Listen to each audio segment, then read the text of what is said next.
काय घडलं होतं आणि त्यानंतर तुम्हाला शाई लावण्यात आली, हा प्रकार कसा घडला सांगा.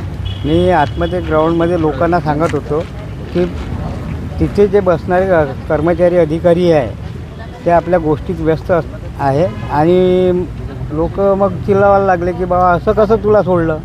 तर त्यामुळे मी पोलीसवाले आले तेवढ्यात आणि त्यांनी मला नेलं आतमध्ये आणि शाई लावून आणली. काय चर्चा झाली त्या दरम्यान तुम्ही तिथे असा पोलिसांनी आणि प्रिसिडिंग ऑफिसर?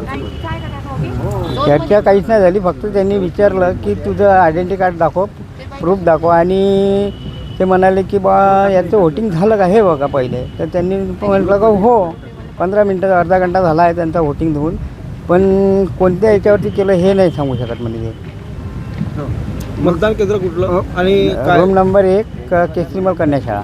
मग त्यांनी बघितलं का? आणि हो, बघितल्याच्या नंतर पोलीसवाले म्हणे पहिले याला शाई लावा म्हणे.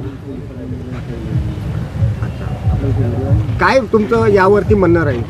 माझं एकच म्हणणं आहे की बुवा मी जाऊन दुसऱ्यांदा डुप्लिकेट वोटिंग करू शकत होतो जबरदस्ती, कारण त्यांना करू देणं होतं बस. पोलिसांवर कसं म्हणजे त्यांची सतर्कतामुळे तुम्हाला हो शाई लावण्यात आली.